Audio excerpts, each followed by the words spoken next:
Magandang gabi mga kapatid. Assalamualaikum warahmatullahi wabarakatuh. Mapya kapipita mga pagari. Ay nakipag-usap ako sa mga kapatid natin mga Bisaya. Specific lalo na yung mga kapatid natin taga Mindanao. And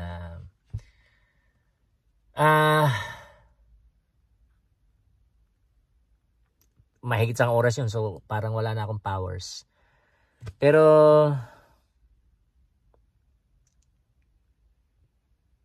yung nung una akong pumunta ng Mindanao, misyonero 1998, nagtatawan ako ng mga pastor doon kasi nung nag-share ako to introduce myself kasi ako yung bago sa Ministerial Association doon sa Cagayan de Oro. And grupo ng mga pastor, asosasyon ng mga pastor. Sabi ko, naparito ako para magdala ng revival dito sa Cagayan de Oro, sa Mindanao. Revival talaga. Dito, pagdating ko naman ngayon dito sa California, ganun din. Na-revive na naman ako. So, revival, sabi ko. Pero remember, before that, nung nandun pa ako sa Chicago, inano ako ni Lord, rinebuke ako ni Lord na nangusap siya sa puso ko na naging worldly na ako, naging carnal, yun ang term ng Holy Spirit na binigay. Naging carnal na ako. Hindi naman ako sexual immoral, wala naman ako kinumit na adultery, di ba? Hindi din ako sa pornografiya, hindi naman ako enslaved sa mga ganyan. May purity naman ako, may sexual purity naman ako mga kapatid. Bumagsak din ako pero hindi naman. Also, hindi ako perfect pero still hindi. At that time na natanggap ko yung salitang yon, walang sexual immorality talaga. Zero. Talagang malinis ako. Ngayon, by the grace of God naman yan. Hindi naman yan because of my own strength and power. Iniba ko yung sombrero ko kasi pag ito Tagalog. Ngayon lang itong, kasi kakano ko lang ng Bisaya So, nakasombrero ako ng itim. Iniba ko para ma-distinguish. Ngayon, dito naman, merong yung First Baptist Church of Los Banos. Nag-attend ako nun dati dahil dumadalo ako sa pinsan ko doon. Doon ako pag Sunday. Malit na lang sila, mga 10 na lang sila, o minsan 5 na lang nga karamihan, 10 naman siguro, 10. Pero karamihan, siguro mga 4 doon yung pastor, tsaka yung kanyang asawa at 2 anak-anakan. Mas matatanda na sila, ganyan. May araw na sige, nag-attend na ako doon ng ilang beses na. Pinag-share nila ako pero hindi naman yung preaching, lang. 5 minutes ganyan, 5 minutes. Tumayo ako, sabi ko, nandito ako and ang conviction na binigay ng Holy Spirit sa akin, bibisaya ako. Ay mag-minister in a way na magkaroon ng revival sa Amerika, beginning sa California. Nagtawanan. Yung mga Baptist nagtawanan. Nagkaroon sila ng laughing revival. Hindi naman laughing, tawa lang na hindi naman matagal na parang hindi ganon, hindi charismatic na laughing revival. Pero natawa sila. Pinagtawanan nila ako. So ngayon, nagtanga ako, sabi, bakit ganon? Yung pala talagang mga karamihan sa kanila mga itim Yung pala naging naging ganito na parang Amerika. Hindi lang naging ganito na matagal na. Ito parang mga evangelical na mga puti. 80% racist, 80% Nazi. Nabawasan siguro 72% na lang ang sumusuporta kay Mr. Trump. So yun nga, hindi naman porke evangelical, born again, di ba? Dito sa Amerika, di ba? Kasi parang relihiyon na lang sa kanila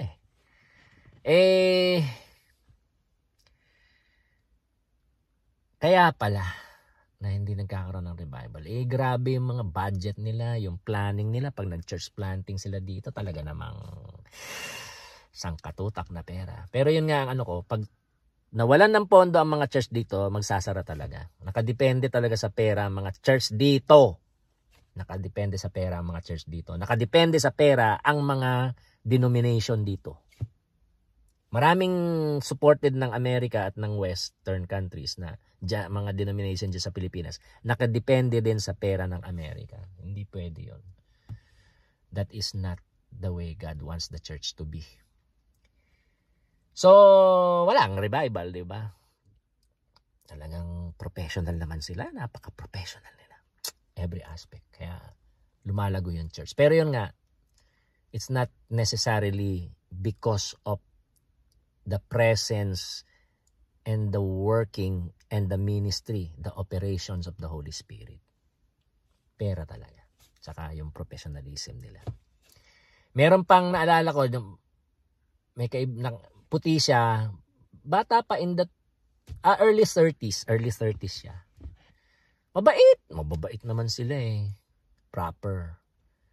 Ngayon, dun sa house church, sa Fremont, sa California, kumakanta kami, tapos mamaya may umiiyak na, ganun. May humahagulgul na, may nagdadasal na, may grabe yung yung presence ng Holy Spirit, grabe yung paggawa ng Holy Spirit, pagkilos ng Holy Spirit. Nung nag-sharing na, yung isang yun na puti, na dalaga, 30, in the early 30s, teacher, umiyak. Sabi niya, hindi daw niya maramdaman ang presence ng Diyos. Pero faithful Christian siya. Volunteer pa. Faithful talaga. Hindi talagang naman, makaan mo rin yung So sabi ko, bakit ganun? Bakit hindi niya daw maramdaman yung presensya ng Holy Spirit, saka yung pagkilos ng Holy Spirit, yung emotions niya para daw, wala daw. Epek. Kami nag-iiyakan na. Kami nagko-commune na with the Holy Spirit, nagdadasal, nagko-commune with the Holy Spirit, nagwo-worship in spirit and in truth. John chapter 4. Pero siya wala daw. Sabi ko, well, I'll just keep praying for you. Ngayon, hopefully, eto na. Racism, Nazism, yun ang problema nila. Ng mga puti. So ngayon, yung mga decolor naman, bitterness naman, unforgiveness. Diba? Yun ang epekto nun. So kaya, sa bandang huli, 2 Chronicles 7:14 pa rin. If my people who are called by my name will humble themselves and pray and seek my face and turn from their wicked ways, then I will hear from heaven, I will forgive their sins, I will heal their land. Kapag ang aking mga tao na aking tinawag sa aking pangalan ay magpapakumbaba at mananalangin at hahanapin nila ang aking mukha at tatalikuran nila ang kanilang mga kasamaan, masasamang gawa, makikinig ako mula sa langit, patatawarin ko ang kanilang mga kasalanan at pagagalingin ko ang kanilang lupa. So sa Mindanao din, diba? Sabi ko, revival. Hindi nangyari. Dito, wala rin, matigas. Yung pala, kasalanan sa lupa, mga kapatid. Tignan nyo, dito ang issue lupa, di ba? Ninakaw nila to. Tapos ngayon, yung mga may-ari na original, inuubos nila. Para maging kanila na talaga to. At ma-erase nila yung na yun. Gusto nilang i-erase yung na yun, yung kasaysayan na yun. Kagaya rin yung mga attempt ng presidente natin, si Presidente Bongbong Marcos, saka mga cronies niya, yung pamilya niya, yung mga loyalist niya. Gusto nilang i-erase yung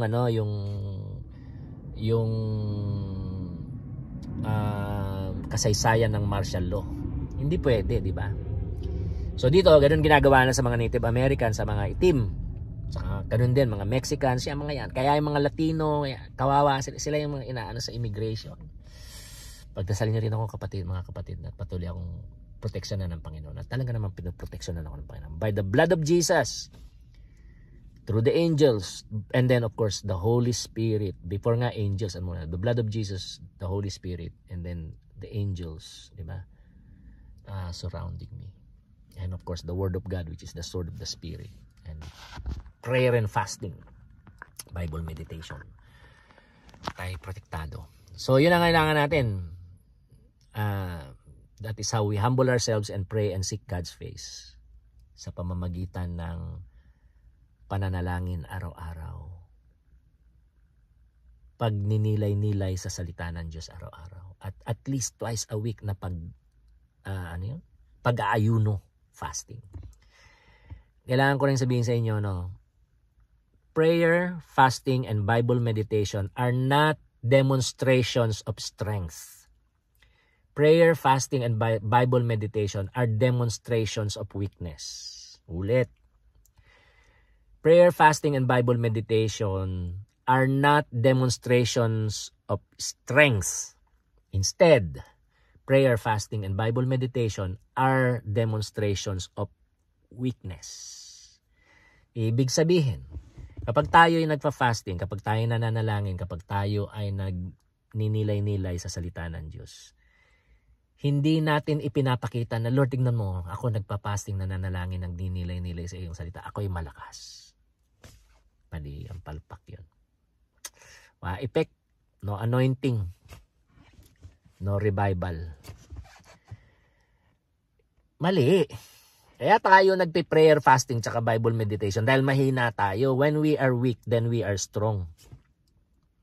The way we show weakness is by prayer, fasting, and Bible meditation. Panginoon, ako'y mahina. Ako'y makasalanan.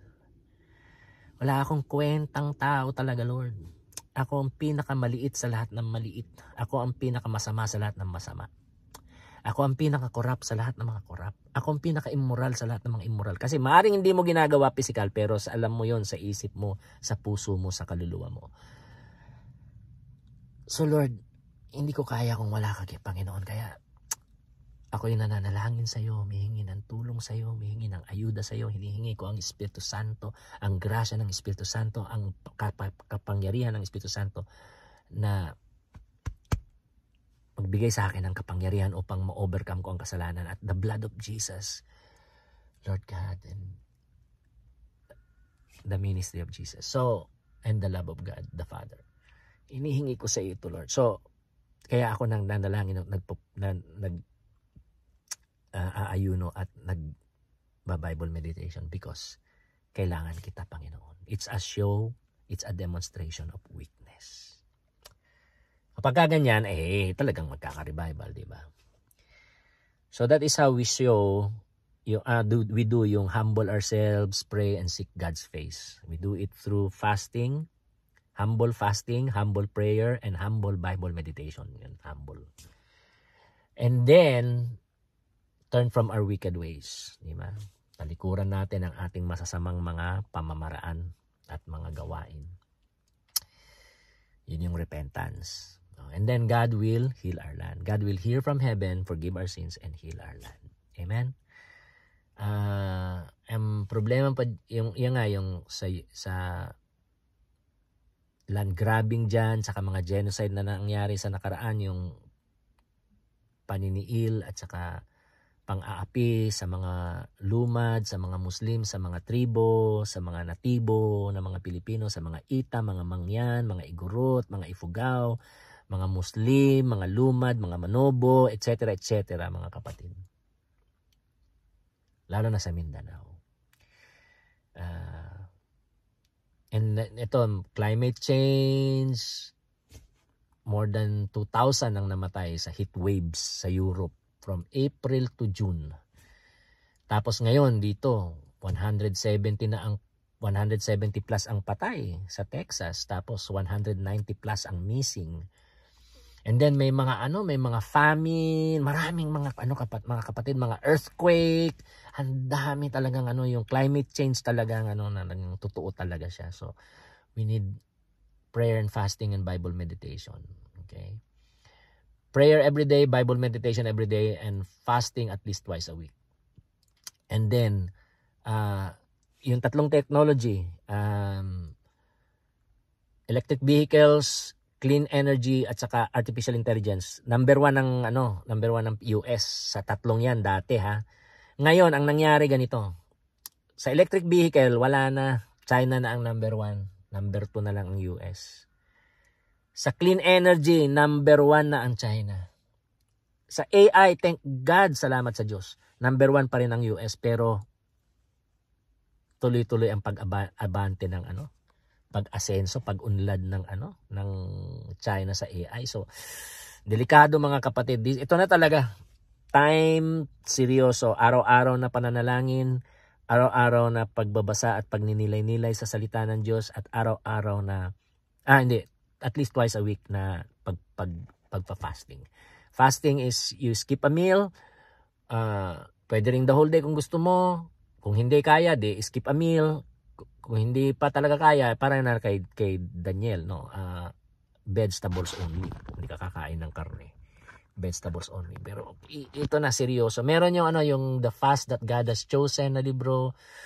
Meron din si John Piper ba yun? Basta si David Mathis ba yun? Free yun sa Desiring God, yung about the disciplines. Meron doon tungkol sa fasting instructions. Mga kapatid, this is really the time. This is the time.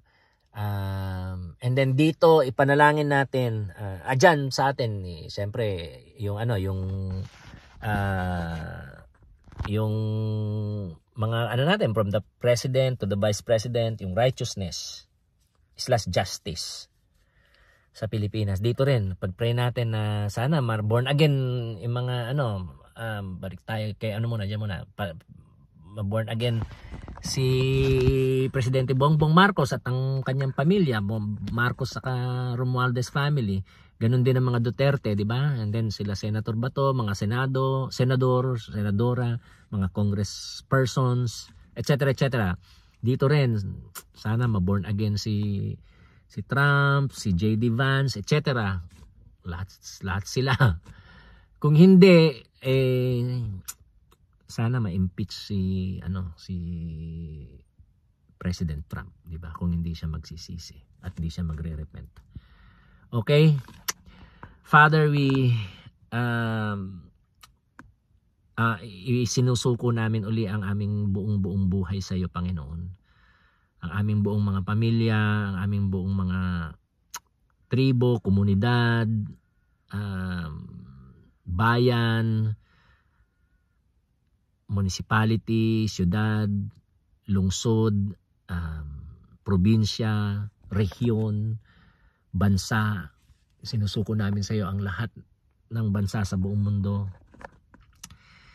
And tulungan mo kami, Panginoon. Tulungan mo kaming magpakumbaba sa iyong harapan. Tulungan mo kaming manalangin araw-araw. Tulungan mo kaming magbasa at magnilay-nilay ng iyong salita araw-araw. At tulungan mo rin kaming mag-ayuno, mag-fasting at least twice a week.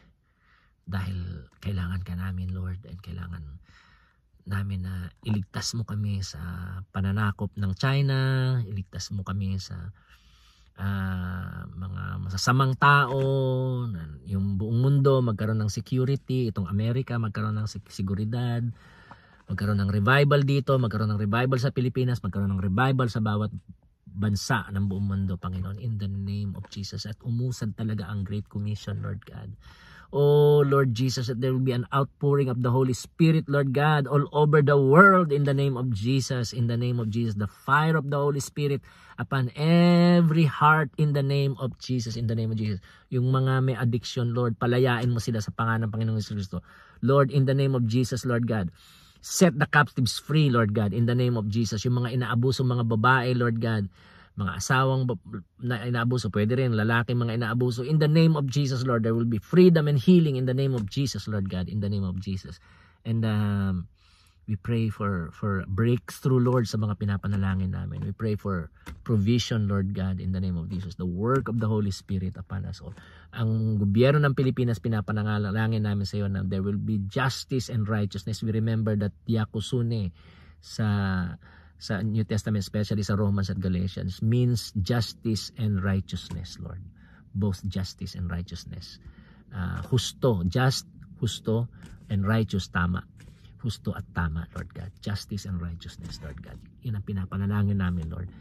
Para sa gobyerno ng Pilipinas, para sa gobyerno ng Amerika, sa bawat gobyerno sa buong mundo, Lord, sa Israel, Lord God, in the name of Jesus, and the genocide, Lord. Bring repentance kay Prime Minister Netanyahu, Lord God. Si President Zelensky sa Ukraine, Lord, give him victory. Drive out, Lord God, Russia out of Ukraine, and let there be revival in Ukraine, Lord God, in the name of Jesus. Let there be church planting there, Lord, in the name of Jesus. Let there be ministry, Lord God, awakening and revival in the Ukraine. Let there be ministry, awakening, revival, both in Palestine and Israel, in the name of Jesus, and all over the Middle East, and all over Africa, all over Europe, Lord God, all over South Asia, Central Asia, Russia, China, India, Southeast Asia, Lord God, Australia, New Zealand, Oceania, all over, Lord, America, Mexico, Canada, Greenland, Latin America, all over the world, Lord God. Let there be revival in every nation of the world, in every continent of the world, in the name of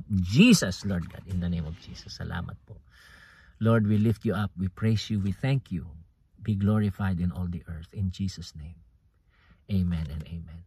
Okay, pasensya na kayo, pero gabi na, hindi pa, kakain pa nga ako eh.